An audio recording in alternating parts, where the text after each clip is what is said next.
ಕೈ ನೋವು ಎಲ್ಲಿಂದ ಬರುತ್ತೆ ಹೇಳಿಮ್ಮ?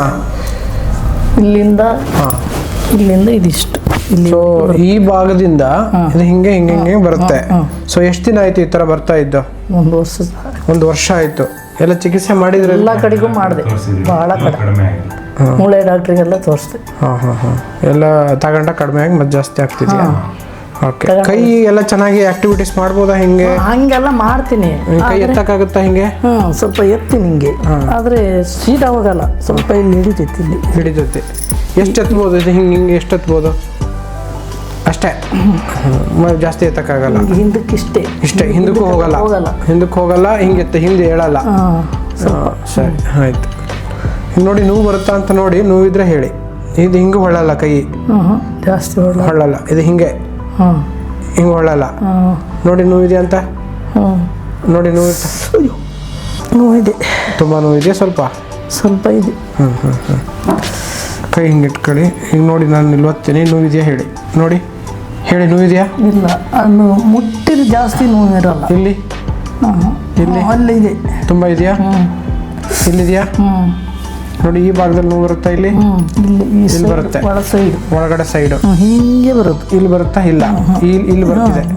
ಸರಿ ಆಯ್ತು. ಕೈ ದಪ್ಪ ಆಗಿದೆ, ದಪ್ಪ ಆಗಿದೆ. ಉರಿ ಬರುತ್ತಾ ಏನಾದರೂ ಕೈ? ಉರಿ ಚುಳು ಅನ್ನೋದು ಯಾವಾಗ? ಉರಿ ಉರಿ ಉರಿ ಉರಿ ಉರಿ. ಆ ಕೈ ನೋವು ಇಲ್ಲ? ಇಲ್ಲ. ನೋಡಿ, ನಾವು ಇದಕ್ಕೆ ಆಯುರ್ವೇದದಲ್ಲಿ ವಿಶ್ವಾಚಿ ಅಂತ ಕರಿತೀವಿ. ಅಂದರೆ ರಕ್ತ ಪ್ರಧಾನವಾಗಿರ್ತಕ್ಕಂಥ ಒಂದು ಕಂಡೀಷನ್ ಇದು. ನಿಮ್ಮ ಬಾಡಿನ ಹೀಟ್ ಇದೆ ನೋಡಿ. ಸೊ ಏನಾಗುತ್ತೆ ಅಂತಂದರೆ, ರಕ್ತ ಪ್ರಧಾನ ಇದ್ದಾಗ ಈ ಥರ ಉರಿ, ದಾಹ, ಸಂಕಟ, ನೋವು, ಒಂಥರ ಚುಟು ಚುಟು ಚುಟು ಚುಟು ಚುಟು ಅಂದಂಗೆ, ರಾತ್ರಿ ಮಲ್ಗಕ್ಕೆ ಬಿಡಲ್ಲ, ಒಂಥರ ಮಲ್ಗಂಗಿಲ್ಲ. ಈಗ ಅದಕ್ಕೇನಾದರೂ ಇರಿಟೇಟ್ ಆದರೆ ಮುಗೀತು, ಎಚ್ಚರ ಮಾಡಿ ನಿಮ್ಮನ್ನು ಕೂರಿಸ್ತತ್ತು ಅಲ್ವಾ? ಎಷ್ಟೋ ರಾತ್ರಿ ಹಂಗೆ ಎಚ್ಚರ ಮಾಡಿಸಿಲ್ಲ, ಎದ್ದು ಓಡಾಡ್ತಾ ಇರ್ತೀನಿ, ಅಷ್ಟು ನೋವು ಕೊಡುತ್ತೆ.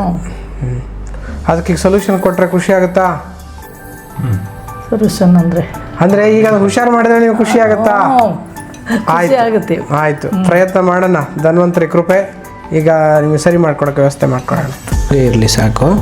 ನೀವು ಈಗ ಕಡಿಮೆ ಆಗುತ್ತಮ್ಮ.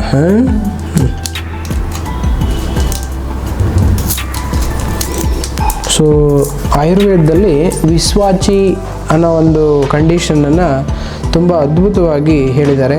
5000 ವರ್ಷಗಳ ಹಿಂದೆಯೇ ಈ ಥರದ ವಿದ್ಯೆಗಳನ್ನು ಸಂಪೂರ್ಣವಾಗಿ ಗುಣಪಡಿಸುವ ವಿದ್ಯೆಗಳನ್ನು ಹೇಳಿದ್ದಾರೆ, ಸಿಂಪ್ಟಮ್ಗಳನ್ನೆಲ್ಲ, ಲಕ್ಷಣಗಳನ್ನೆಲ್ಲ.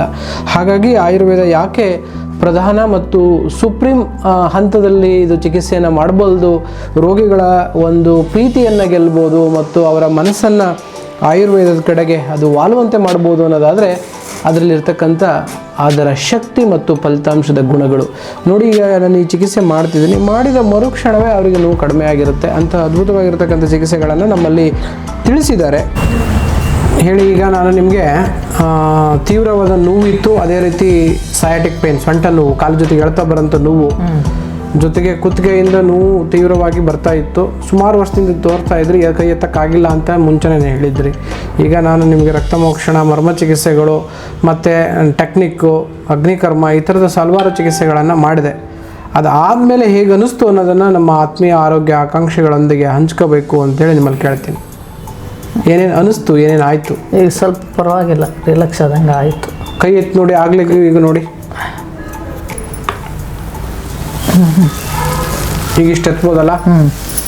ಕೈ ನಡ್ಗದು ಹಿಂಗೆ, ಅವಾಗ ಹಿಂಗೆ ನಡುತ್ತಿತ್ತಲ್ಲ, ಬಲಾನೇ ಇರ್ತಾ ಇರಲಿಲ್ಲ.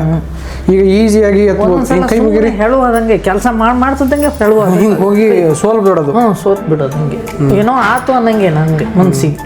ಈ ಖುಷಿ ಆಗ್ತಿದೆಯಾ?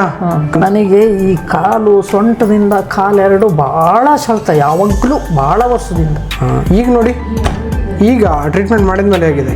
ಈಗ ಅದೇ ಸ್ವಲ್ಪ ನೋವೆಲ್ಲ ಕಡಿಮೆ ಆಗಿದೆ. ಇನ್ನು ರಾತ್ರಿ ನಂಗೆ ಜಾಸ್ತಿ ಸುಮ್ಮನೆ ಕೂತಾಗ ಕೆಲಸ ಮಾಡ್ತಾ ಇದ್ರೆ ಅಷ್ಟು ಗೊತ್ತಾಗ್ತಿರಲ್ಲ, ಓಡಾಡ್ತಾ ಇದ್ರೆ. ಸುಮ್ಮನೆ ಕೂತಾಗ ಮಾತ್ರ ಕೂರಕ್ಕೆ ಆಗ್ತಿರಲ್ಲ. ನೀವು ಖಂಡಿತ ಇನ್ನು 15 ದಿನ ಬಿಟ್ಟು ಬನ್ನಿ, ನಾನು ರೆಡಿ ಮಾಡ್ಕೊಡ್ತೀನಿ ಕಣಮ್ಮ. ಹಾಂ, ಆಯ್ತು ಆಯ್ತು.